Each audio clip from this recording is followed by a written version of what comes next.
ज़्यादा बोलना जान की जोखिम। बहुत समय पहले की बात है। एक राजा था। उस राजा के महल में बेटे ने जन्म लिया।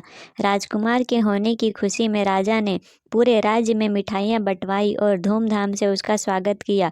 धीरे धीरे दिन गुजरते गए और राजकुमार की उम्र बढ़ने के साथ साथ उसका स्वभाव भी बदलने लगा। राजकुमार एकदम शांत और मौन रहने लगे। वो ना ही किसी से ज़्यादा बात करते और ना ही किसी से मिलते थे और सारा वक्त चुप ही रहते। राजा राजकुमार के इस स्वभाव से काफ़ी परेशान रहते थे। राजा सोचते थे कि चुप रहने वाला राजकुमार प्रजा को कैसे संभाल पाएगा।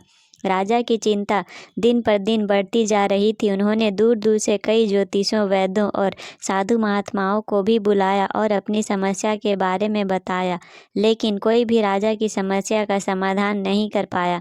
कुछ संतों ने ये भी बोला कि हो सकता है राजकुमार अपने पूर्व जन्म में कोई महान साधु या फिर महाज्ञानी व्यक्ति रहे हों, जिस वजह से इस जन्म में भी उनके संस्कार साधुओं और महाज्ञानियों की तरह मौन रहने वाले आ गए हैं। राजा किसी की भी बातों से संतुष्ट नहीं हुआ और सोचने लगा कि राजकुमार की चुप्पी कब टूटेगी। एक दिन राजकुमार महल के बाहर टहल रहे थे और साथ में उनका मंत्री भी था।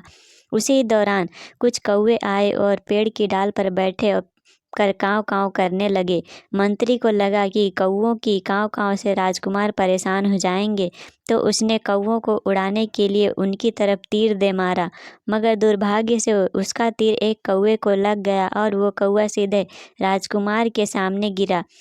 कौवे को देखकर राजकुमार बहुत भावुक हो गए और उसकी तरफ देखकर बोले, यदि तुम आज कुछ बोलते नहीं तो यूँ मारे नहीं जाते।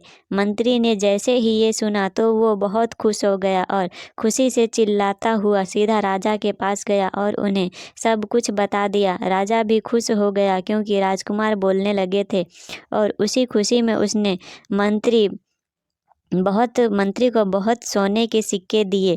उस घटना के बाद बहुत दिन बीत गए, लेकिन राजकुमार ने फिर से चुप्पी साध ली और फिर पहले जैसे ही मौन रहने लगे। राजकुमार को लगा कि मंत्री ने उससे झूठ बोला और उसने उस मंत्री को फांसी पर लटकाने की सज़ा दे दी। मौत की सज़ा सुनते ही वो मंत्री दौड़ता हुआ राजकुमार के कक्ष में गया। उसने बोला, राजकुमार, उस दिन एक मरे हुए कौवे को देखकर तो आप बोले थे, लेकिन अब आप क्यों नहीं बोल रहे हैं? आपकी इस चुप्पी के वजह से आज मैं अपना जीवन खो दूंगा। मंत्री की बात सुनकर राजकुमार बोले, अगर उस दिन तुम भी कुछ नहीं बोले होते तो आज तुम्हें फांसी की सज़ा नहीं मिलती। कभी कभी चुप रहना ही हमारी समस्या का समाधान होता है। वैसे तो बोलना बहुत ज़रूरी होता है, क्योंकि हर बार चुप रहने से काम नहीं चलता, लेकिन हमें ये बात भी अच्छी तरह मालूम होनी चाहिए कि कब कहाँ कितना बोलना है। कई बार हम ज़रूरत से ज़्यादा बोल जाते हैं और वही चीज़ हमारे लिए मुसीबत खड़ी कर देती है। इसलिए जब भी बोले अच्छा बोले और उतना ही बोले जितनी ज़रूरत है, और अगर ये आपसे नहीं हो पाता तो मौन ही रहें।